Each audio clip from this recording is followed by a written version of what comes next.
Neste vídeo, eu vou te apresentar 7 exercícios estoicos simples, práticos e profundos que cabem na sua rotina e têm o poder de devolver algo fundamental: a sua paz de espírito. Se você deseja iniciar essa transformação agora mesmo, escreva nos comentários: eu foco no que posso controlar. Este é o primeiro passo para libertar sua mente do peso desnecessário e direcionar sua energia para onde ela realmente gera resultados. Antes da nossa primeira e mais importante lição, só te peço 2 coisas. Primeiro, aperte o botão de gostei no vídeo. Segundo, se inscreve no canal para continuarmos a trazer a filosofia aplicada à sua vida. Agora, vamos começar. Lição 1. O círculo da influência, a dicotomia do controle. O exercício central do estoicismo é a dicotomia do controle, uma lição inegociável de Epíteto. Ele ensinava que na vida existem apenas 2 categorias de coisas: aquelas que dependem de nós, nossas ações, pensamentos, julgamentos, e aquelas que não dependem, o corpo, a reputação, as atitudes dos outros, o futuro. Passamos a vida investindo 80% da nossa energia em coisas que estão nos 20% do nosso controle. Você se desgasta tentando mudar a opinião de um colega, forçar um resultado ou adivinhar o que vai acontecer amanhã. O resultado é sempre o mesmo: frustração e ansiedade. A clareza surge quando você inverte essa equação. A sua paz de espírito e o seu foco inabalável dependem exclusivamente de você dedicar 100% da sua energia aos 20% do que você pode, de fato, controlar. Se um projeto atrasa, não depende de você. A sua reação é o que importa, depende de você. Se alguém o ofende, não depende de você. A sua escolha de não se ofender é a sua vitória, depende de você. Epíteto, que foi um escravo, sabia que o único lugar onde o homem era verdadeiramente livre era em seu julgamento. A prática é direta. Diante de qualquer estresse, faça uma pausa e pergunte: isto está dentro ou fora do meu círculo de controle? Se estiver fora, solte. Se estiver dentro, haja com a sua melhor virtude. É assim que você retoma o comando. Lição 2. Mate o problema na origem. As pequenas decepções do dia são como faíscas. Um único atraso no trânsito, uma crítica descuidada, uma falha na internet. Uma só parece inofensiva. Mas se você não a mata no começo, ela se repete incessantemente na sua mente, se espalha e vira um incêndio emocional que destrói a sua produtividade. Não é o tamanho do problema que aniquila a sua paz, mas o poder da repetição mental que você concede a ele. O estoicismo nos convida a cortar esse ciclo logo na origem. Quando a irritação surge, a faísca, você tem um pequeno instante silencioso para escolher se vai soprar nela para virar fogo ou se vai abafá-la. O sentimento vai surgir, mas você decide se o alimenta. O filósofo Sêneca era incisivo: você sofre mais em sua imaginação do que na realidade. Se pararmos para ter perspectiva, quase tudo o que chamamos de tragédia hoje seria um luxo para os estoicos. Um atraso de 5 minutos é um desconforto, não uma catástrofe. A vida nunca foi prometida como um caminho sem dificuldades, mas como uma jornada a ser percorrida com coragem. O exercício é simples e serve como um escudo invisível. Quando algo pequeno o irritar, faça uma pausa e pergunte a si mesmo: isso ainda vai importar daqui a uma semana? Isso vai me definir daqui a um ano? Em 90% dos casos, a resposta é não. Essa pergunta corta o poder da irritação. Quem aprende a cortar o problema no começo, jamais será dominado por ele. Lição 3. A revisão diária, o espelho da alma. Quantas vezes você chega ao final do dia exausto, mas sem saber o porquê? Você vive no piloto automático e a mente acumula pensamentos e emoções desorganizadas, o que gera confusão mental e a sensação de dívida consigo mesmo. Sêneca era um defensor fervoroso da revisão diária. No fim de cada dia ele aconselhava: procure um lugar tranquilo e reflita. O que fiz de errado? O que fiz de certo? O que poderia ter sido feito de outra forma? Essa prática não é um exercício de autoflagelação, é um exame de consciência, como diria Inácio de Loyola séculos depois. Ela te força a sair do piloto automático e a se enxergar com clareza. Você não é o erro. Você é a pessoa que se afastou momentaneamente da sua virtude. O exame se divide em 3 perguntas transformadoras. O que fiz de errado? Talvez você tenha sido impaciente, prometido algo e não cumpriu, ou gastou dinheiro por ansiedade. Reconheça-o, não se puna, e o erro perde o poder de controlá-lo. Negar um erro é ser seu prisioneiro. Reconhecer é retomar o leme. O que fiz de certo? Anote seus acertos. Isso reforça o hábito de fazer o bem. Pode ser algo simples: cumprir uma tarefa adiada, escolher se exercitar ou ouvir um amigo sem interromper. Registrar o acerto treina sua mente a enxergar que você é capaz. O que poderia ter feito diferente? Aqui você transforma a atitude em sabedoria. Você poderia ter lido em vez de rolar o feed, poderia ter sido mais gentil. Essa consciência é a chave para quebrar um velho hábito, pois Epíteto lembrava: você está se tornando aquilo que repete.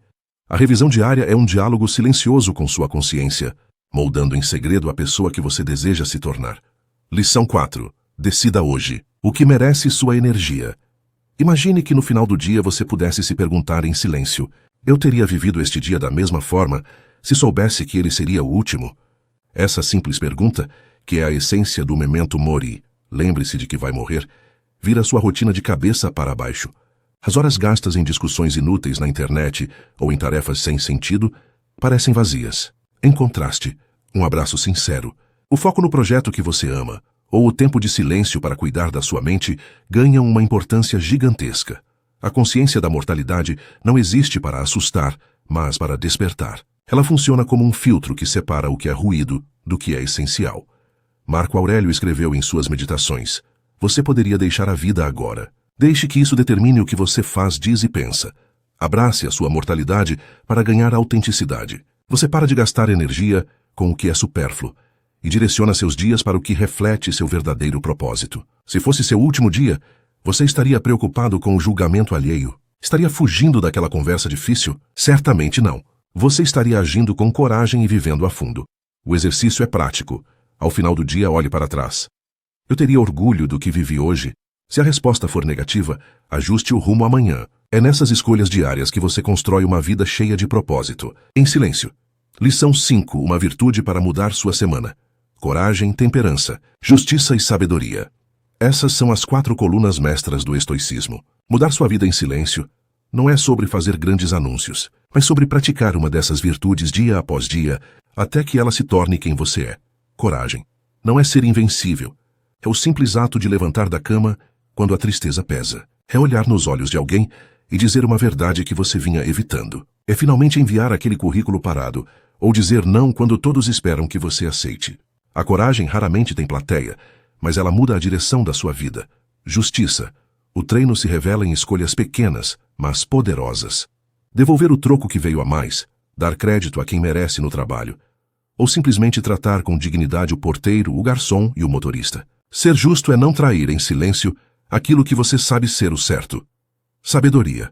O treino está no ritmo da sua mente. É ouvir mais do que falar. É reservar 20 minutos para um livro que expande sua visão ou refletir sobre seus erros. Platão dizia que a sabedoria é a virtude que governa as outras. Ela é construída no silêncio de quem observa, pensa e só depois age. Temperança. O treino é nos limites. Limite no prato, limite no cartão de crédito, limite no tempo que o trabalho invade. Temperança é perguntar: eu realmente preciso disso? Ou só estou tentando preencher um vazio? Quem aprende a se moderar, descobre que o essencial é mais que suficiente. Cada virtude é uma semente plantada em silêncio. Você não precisa contar a ninguém, porque o fruto aparece sozinho. Mais firmeza, mais clareza, mais equilíbrio. O exercício é simples. Escolha uma virtude e viva com ela durante esta semana. Não anuncie, apenas pratique. Lição 6. Pratique o desapego radical. Pense em algo que você considera indispensável. Pode ser um doce depois do almoço, o café em excesso, ou até o hábito de checar as redes sociais a cada 5 minutos. O que você chama de conforto pode ser a sua prisão. O estoicismo propõe o desapego como a maior das liberdades. O desapego radical é a prática de abrir mão de algo que domina sua rotina por alguns dias. Quando você resiste ao doce favorito, descobre que não depende dele para ser feliz. Quando reduz o tempo nas redes, descobre que sobra espaço para o descanso ou o aprendizado. Você percebe que é mais forte do que pensava. Mas o desapego não é só material, ele é principalmente emocional. Nos apegamos a sentimentos como medo, autocrítica e insegurança, carregando-os como pesos invisíveis. O desafio é soltar esse peso. Cada vez que você age com confiança, apesar da dúvida, você está treinando sua mente para ser livre. Sêneca reforçava: às vezes, até mesmo viver é um ato de coragem. E coragem é isso, soltar o que não te serve. Mesmo que no começo pareça impossível, o exercício é simples. Escolha hoje um hábito, excesso ou sentimento que você vai deixar para trás nos próximos dias. Sua felicidade não depende do que você abandona, mas das escolhas conscientes que faz no lugar. Lição 7. Assuma o leme. O quero versus o posso. Quantas vezes você já se sentiu vivendo no automático, Como se outra pessoa estivesse tomando as decisões no seu lugar. Quando não escolhemos com clareza o que guiará nossos passos, alguém ou alguma coisa escolhe por nós. E na maioria das vezes, essas escolhas não visam o nosso bem. Epíteto dizia que precisamos vigiar o que deixamos entrar em nossa mente, pois se não o fazemos, cedemos espaço para opiniões alheias e vícios silenciosos que roubam o comando da nossa vida. Capitanear a própria vida é trazer o controle de volta. É saber o que é realmente importante e alinhar suas ações a essas prioridades em silêncio. Um exercício simples para praticar esse poder é a dinâmica do quero e do posso. O quero é o seu norte, o sonho, o destino final. O posso são as ações concretas, pequenas e silenciosas que você pode fazer hoje para se aproximar desse objetivo. O quero mora nos sonhos. O posso mora nas mãos. Sem o posso, o quero é apenas uma fantasia. Cada posso é uma remada silenciosa, que coloca o barco em movimento. Na sua saúde, quero ter mais energia. Posso subir 2 andares de escada. Posso recusar a sobremesa. Posso caminhar 20 minutos depois do jantar. Na sua carreira, quero uma promoção. Posso assumir um projeto que ninguém quis. Posso estudar 30 minutos por dia. Posso trocar 1 hora de distração por foco total. Marco Aurélio escreveu: pare de falar sobre como uma boa pessoa deve ser e seja uma delas. Pare de falar sobre o que deseja e comece a agir como alguém que já vive essa escolha. A prática é clara.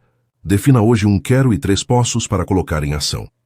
Estes 7 exercícios estoicos não são uma lista de tarefas, mas um mapa para retomar o poder sobre sua própria mente.